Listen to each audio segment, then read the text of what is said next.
Hello, hello. So, today I'm going to be speaking about shadow work.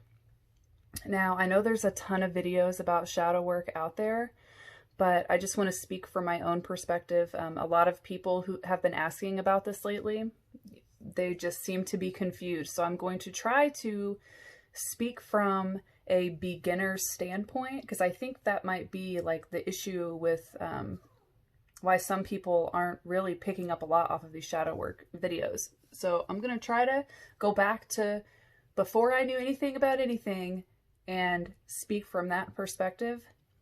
And I'm also going to try to keep it under 10 minutes too. So here we go. What is shadow work? Shadow work, from my perspective, is the process of getting back to your inner child state of being. What does this mean? This means that when we were born in pretty much perfection. You know, there's rumors out there that like even the birthing process causes some trauma or whatever, but this is more about, at first at least, it is more about removing the social conditioning that has shaped our personalities and removing the trauma that we picked up in childhood, usually from parents, siblings, and caretakers and teachers and whatnot. So that is the whole purpose of shadow work. It is to remove the protective layers that you have put on because of traumas, so you can get back to that playful, joyful, all-knowing inner child that is within each of us. So, at least for me, this is how the process went. The first step was developing self-awareness. Now, this takes a long time, kind of. I mean, it doesn't really take a long time. It's just it's a long process, and you are able to get better and better and better at this as you practice. So, what is self-awareness? It is the ability to question everything that's going on in your personal reality. Questioning how you feel about things.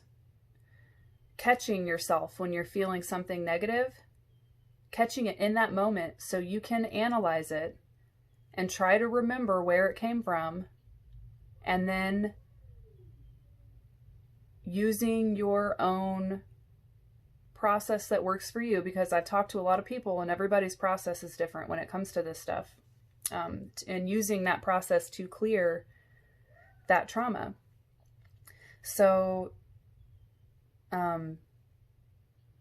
developing self-awareness is really important, and there's many layers to developing self-awareness, and you will do that as you practice. So I recommend starting off by, when you're having a conversation with somebody, your husband, your child, your boss, your coworkers, pay attention to what's going on. Notice how your emotions fluctuate during conversations with people. That's a really good place to start.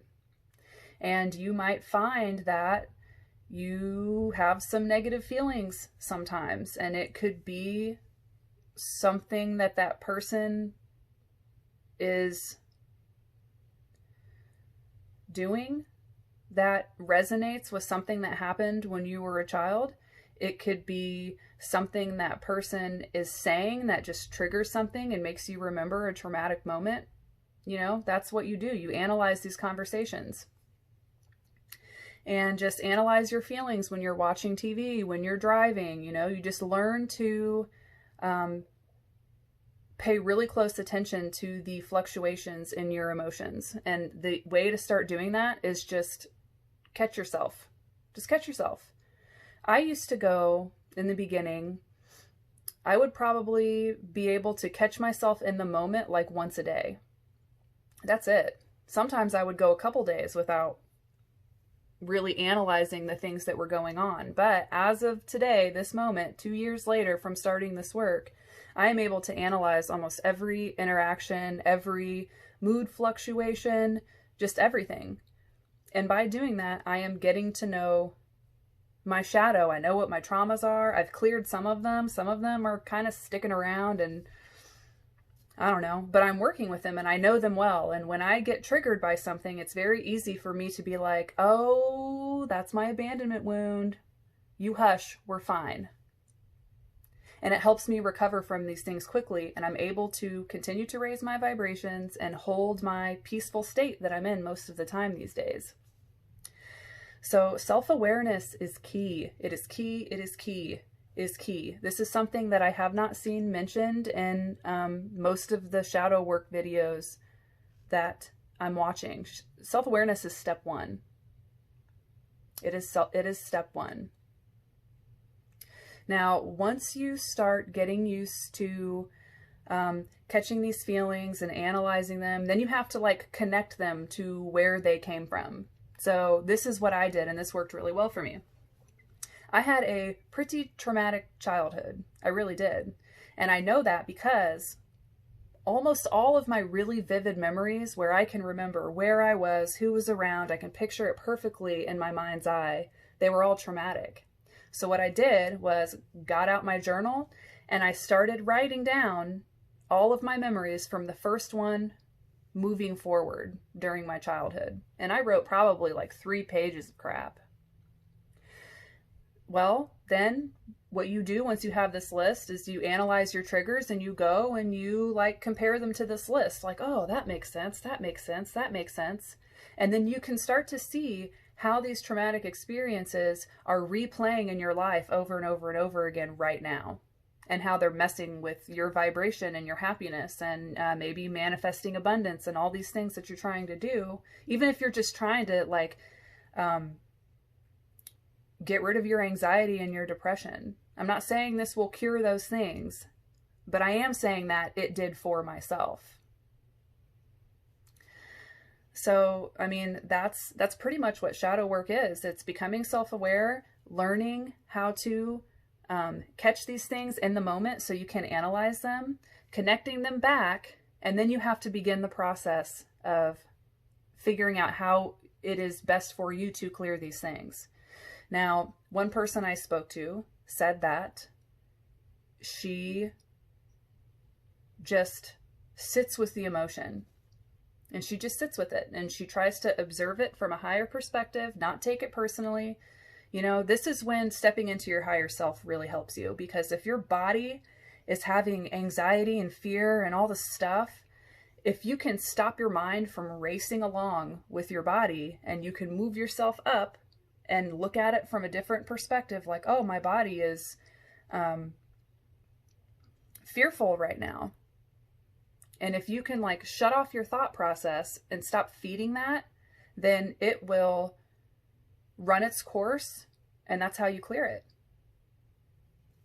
Now, I asked a few people that I'm friends with who are doing work and doing a good job what type of shadow work that they have done, and somebody said something that really surprised me, but actually made a ton of sense.